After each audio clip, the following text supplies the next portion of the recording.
Hey everyone, and welcome to Starting Personas and Their Meaning, the Persona 1 episode.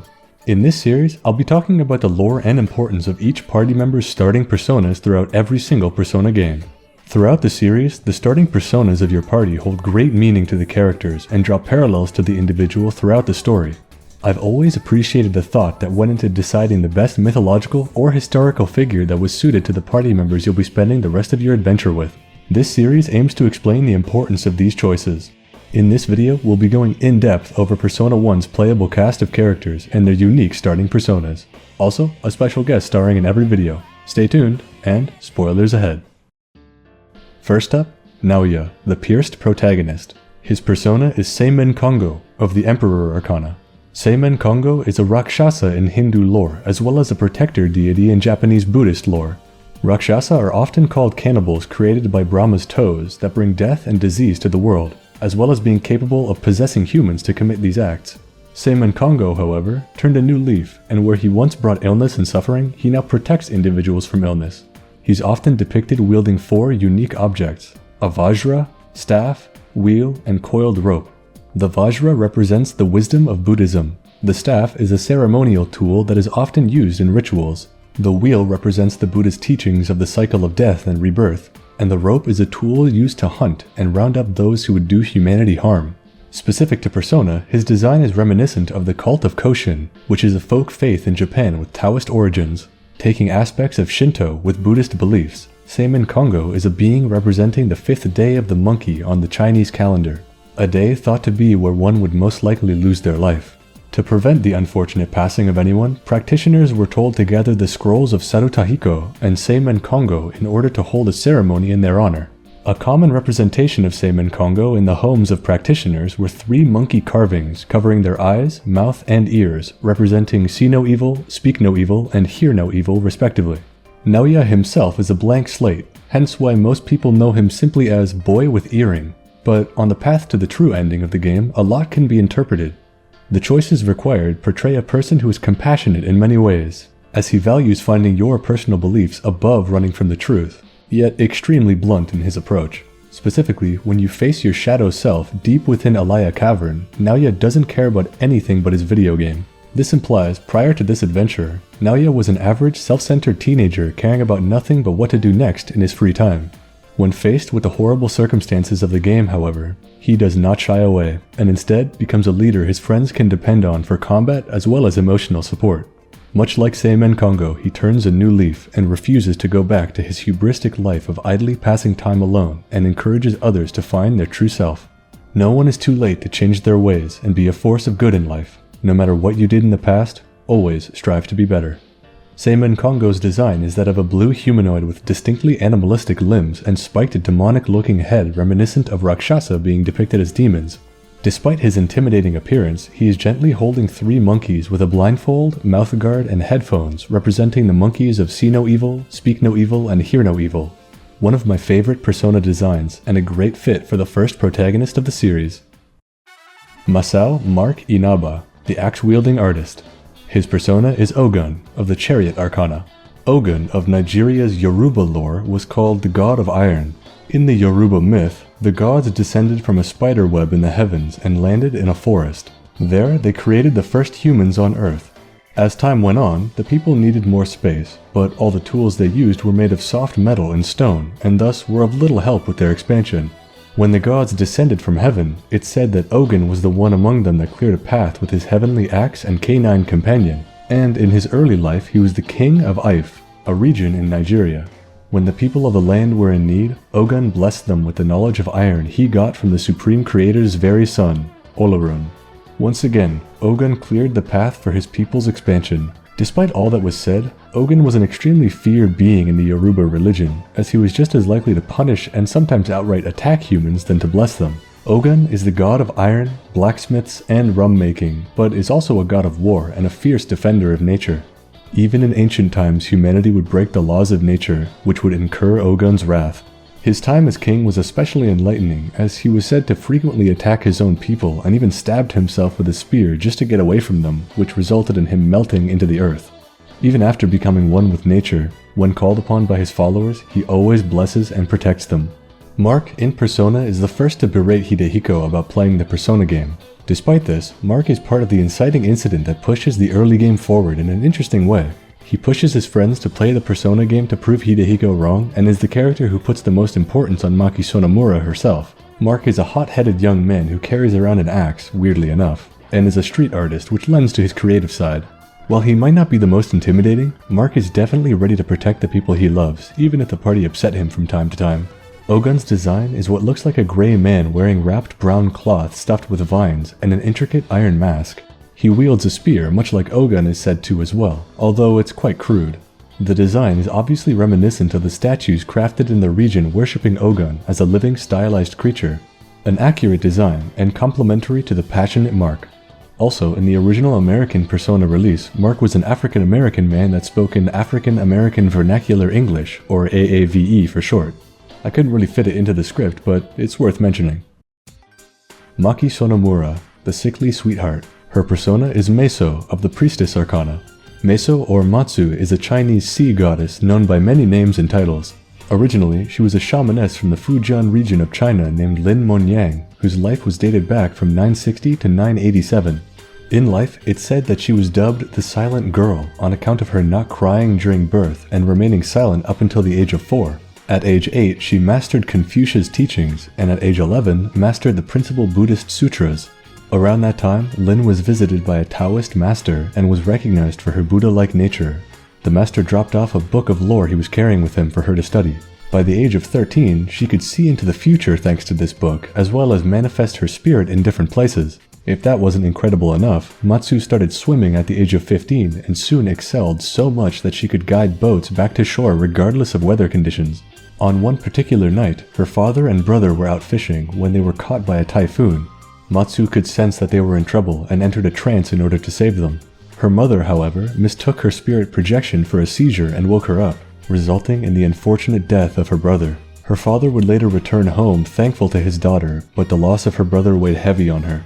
It took Matsu 3 days and nights of searching to find his body. It's said that after losing her brother, she vowed celibacy and died unmarried in meditation at the Chinese calendar age of 28. To this day, Matsu is deified as a protector of fishermen and goddess of compassion. Maki Sonomura is shown to be a quiet girl who was dealt an unfortunate hand in life. Being so sickly, she spends a lot of time in the hospital, and even more unfortunate for her, she comes into contact with the Deva system. This projects Maki into many different astral forms representing the different aspects of her life. The Maki the party fights alongside is called the Ideal Maki and represents the persona she desperately wishes to be, but can't. A happy, healthy, capable girl with friends and a body that won't just give out like she's used to. Much like Matsu, the Ideal Maki seems almost too good to be true, and that's because it is. Maki is much more than the happy-go-lucky girl we see during the game. In reality, she is a tapestry of different quirks and flaws, making her one of the most realistic character portrayals in Persona. The choice to portray Maki as an almost flawless woman who is deified in death is beautifully represented in the Ideal Maki being almost perfect, at least in the head of the poor sick girl. The choice to represent the real Maki with Pandora beautifully illustrates the Deva system unleashing a Pandora's box-level catastrophe into the world from the shattering psyche of one human woman. Matsu's design is fairly standard, being a woman wearing a blue coat with a blue hat. Not very stylized, but in life she was just a woman, so for the first Persona game it isn't really that bad. In the manga, Matsu wears a blank white mask with a teardrop under the right eye as well, alluding to her lifelong sorrow after the death of her brother. One of the best girls in the series, paired with an equally profound persona. Kei Nanjo, the ultimate affluent progeny.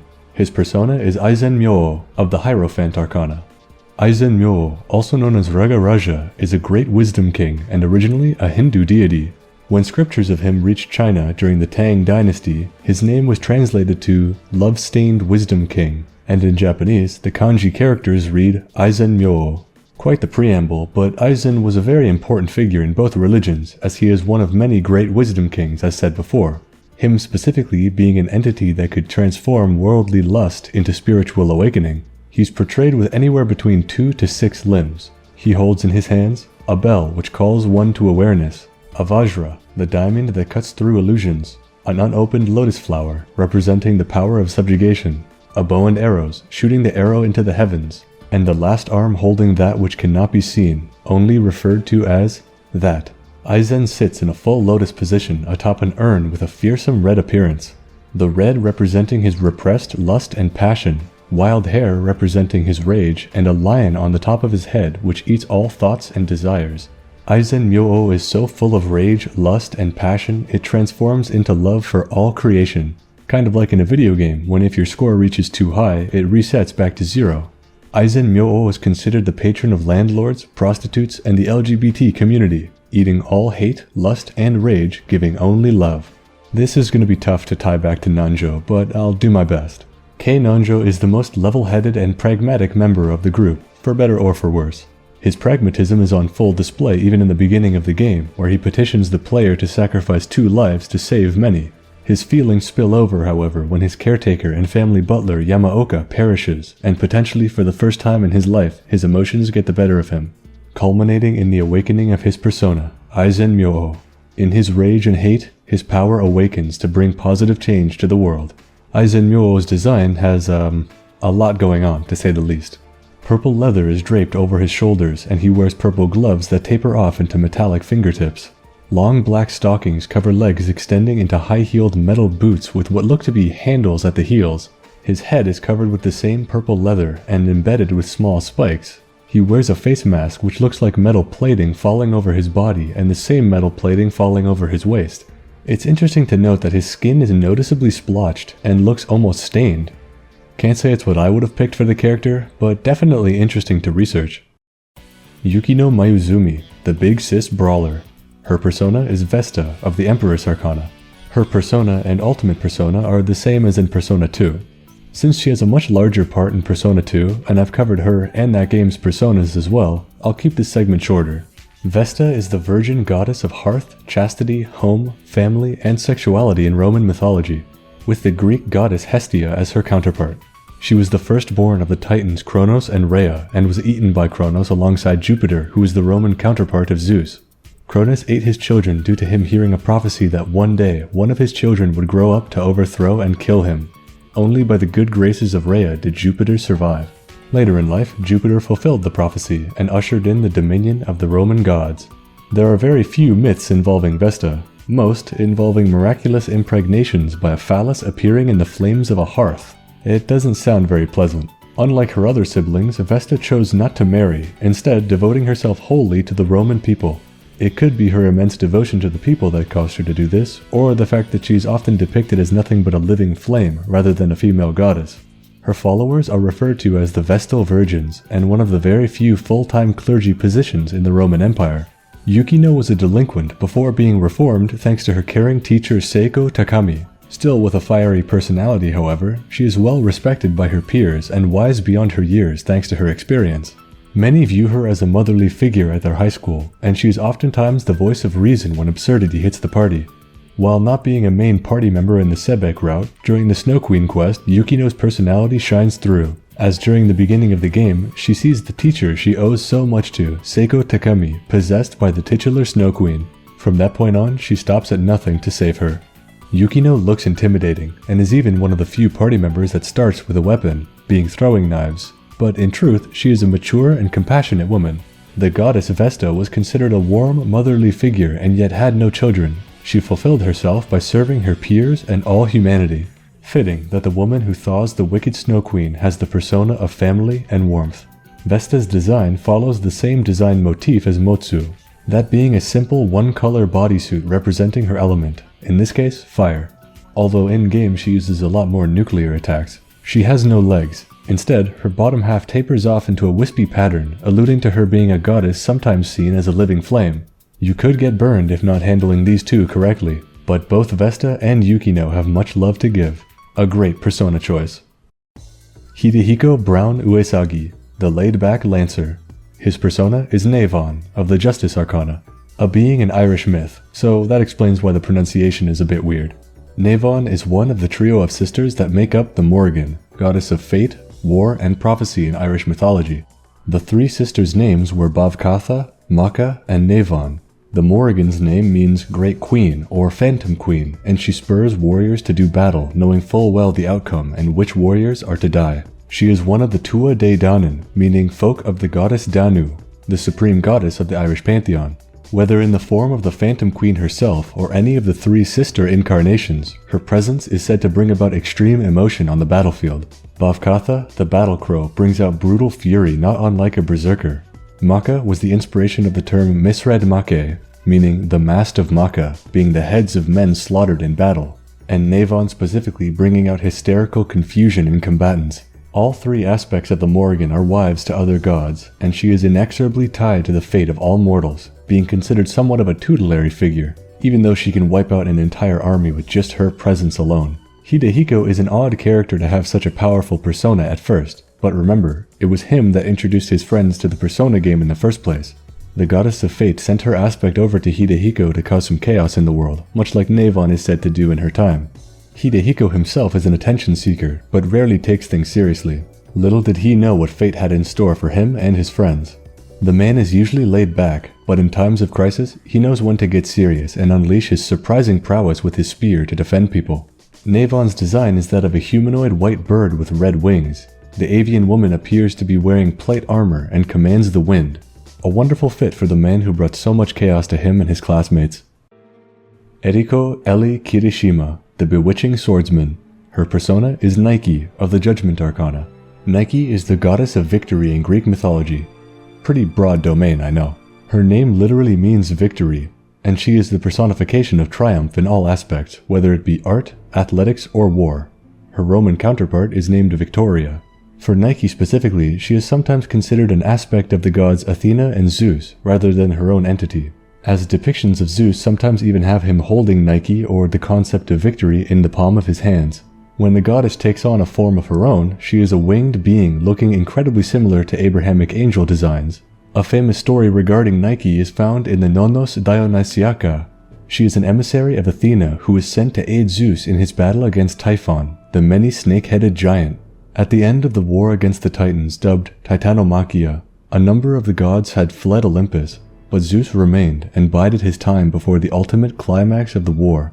Nike was the one to spur Zeus into action, describing the destruction of Olympus and the defiling of his daughters should he fail to defeat the monster. Finally, after the speech, Zeus had collected his thunderbolts and along with Nike defeated the wicked Typhon, with Nike protecting Zeus with her shield on many occasions. Wherever Nike was, victory was assured.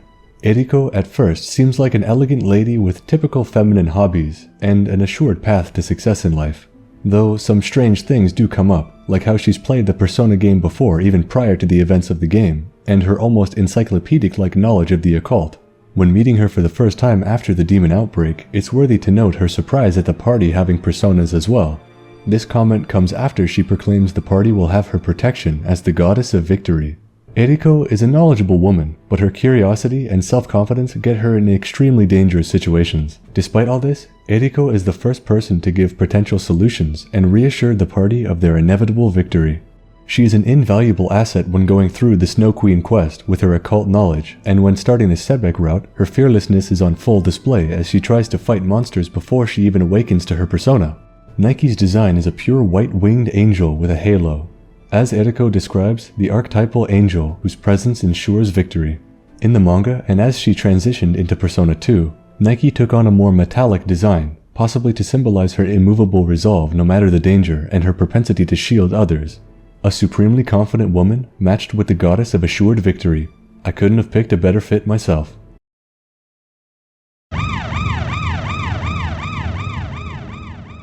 Here we've got Yuka Ayase, the carefree Gyaru who isn't afraid to make fun of you to your face. Throughout the plot of Persona 1, if you choose to have her join you, Ayase starts out as a bit of a diamond in the rough, being very blunt, shallow, and just a stereotypical kind of preppy girl. On the surface, Ayase couldn't care less about what's happening in the moment, having instances where she'll flat out mock a dire situation, or just sort of brush off the tragedies around her. However, as you journey along with her, her tune begins to change, and it becomes clear that in all honesty, all she wants is to find a guy, get married, and have some kids. Despite her seeming like a party animal, her dream goal is simply to have a normal, prosperous family life. This is reflected in her personas, the first of which being Hauri. Hauri, in Islamic culture, are spirits that accompany religiously faithful men when they enter paradise, and are described as pure, beautiful, and eternally youthful. They also insist very heavily in Quranic texts that Hauri have big, wide, beautiful eyes, which, yeah, that checks out. Looking at her design, Haori seems to have a sort of ritualistic look to her. She's dressed up with a crimson leafy dress and headpiece, both capturing a sort of flowery aesthetic as flowers are often associated with youth and beauty. A smile is carved into her mask as she commits to this ritual, but past the mask is simply an empty husk. Although she puts up this happy front as though presenting what she wants to be, Haori seems to embrace her own burning, wielding flames whilst also replicating said flames in her attire. Personas, by definition, are the mask we wear around others, and that's made quite literal with the face Haori, and by extension Ayase, puts on.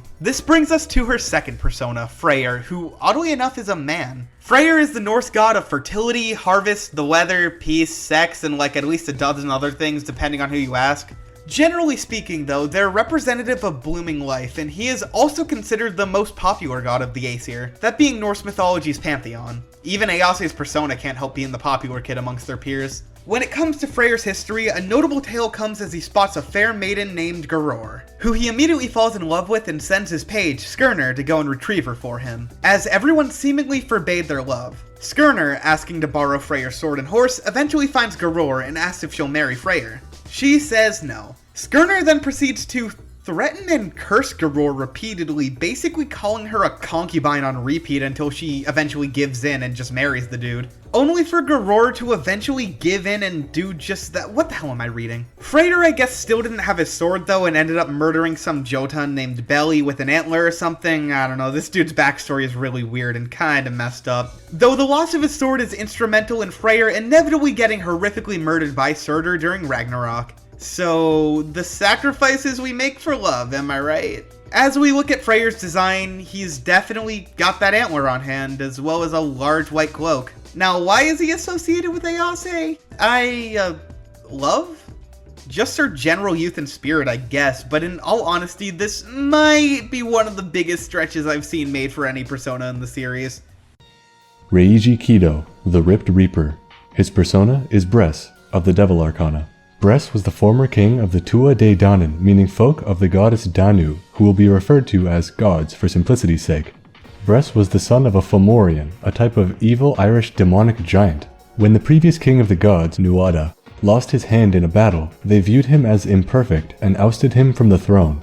In an attempt to bridge the gap between the two races, Bres was chosen to be the new king, and he was wed to a god by the name of Brigid, daughter of Dagda and goddess of heights, figurative heights and literal heights. Much to the gods' surprise, Bres was an extremely brutal ruler, going so far as to enslave the gods and make them pay tribute to the Fomorians. Ogma, god of literature, was forced to carry firewood, and Dagda, father of Bres's wife Brigid and god of strength, was forced to dig trenches. Possibly the most scathing critique they had of Bres as a king was that when the gods visited him, his knives were never greased, and their breaths did not smell of ale. After 7 years of ruling, Nuada finally received a hand replacement of flesh and blood. With the help of the other gods, he reclaimed his spot as king and sent Bres into exile. Bres was furious and beseeched his father Elatha, but was told, "You have no right to get it by injustice when you could not keep it by justice." His father did point him to Baelor, another Fomorian leader, and together they fought a second great battle. But this time, the gods were prepared, and the Fomorians were defeated without mercy. Before Bres was to be killed at the hands of Lu, god of justice, he pleaded for his life and was spared after agreeing to teach the gods of advanced agriculture. Reiji is a hidden character, and he really would prefer to remain hidden. He's only available to the player after meeting specific requirements, and they're very easy to mess up, like speaking with his mother and finding him in seemingly random rooms in the school. When you do finally recruit him, he shows off his power by taking down a demon in one strike, and only agrees to fight alongside you when Mark brings up that you are going to take down Kandori. Reiji turns out to be the bastard son of Kandori's father, with his mother simply being his mistress. This led the young man to harbor intense feelings of resentment for his lot in life and obsess over revenge. His obsession reached such a degree that while he was sneaking through the Sebek building, he got brought into the alternate world alongside the main group. Unfortunate circumstances at birth can lead anyone to feeling hostility. These feelings can be turned to a group or just one person, though in this case Kandori is truly an evil man. Strangely enough, Reiji bridges the gap between human and demon in his own style, by being one of the few party members that can converse with almost every demon successfully. His responses are incredibly intense and intimidating, but he gets the job done. Bres and Reiji both, due to the circumstances of their birth, lash out at the people around them. And while Bres's story doesn't end very happily, Reiji grows up to be a family man. Bres's design is that of a humanoid wearing a full purple suit of layered plate armor with what looks like faded red cloth wrappings and pants with the same colored sword. A menacing looking design for the most intimidating of party members. That covers St. Hermelin's Defenders. Leave a comment letting me know your favorite member's persona down below, and while you're there, leave a like and subscribe if you haven't already. For my pick, Maki will always have a special place in my heart, and her persona speaks to her character so well. Special thanks to Oziach for doing Ayase's segment. A link to his channel will be in the pinned comment below. Check him out. This marks the end of starting personas and their meanings. I really hope you enjoyed this series, from the bottom of my heart. And you know I'll make more if we ever get more Persona games. Special thanks to Heavenly Potato, John, Konyuna, Mega X454, Mr. 8 Eyes, Video Gamer 75, and many more for supporting the channel on Patreon. If you'd like to support, check the link in the description below. Thanks for watching, and I'll see you in the next Tony for You. Have a good one.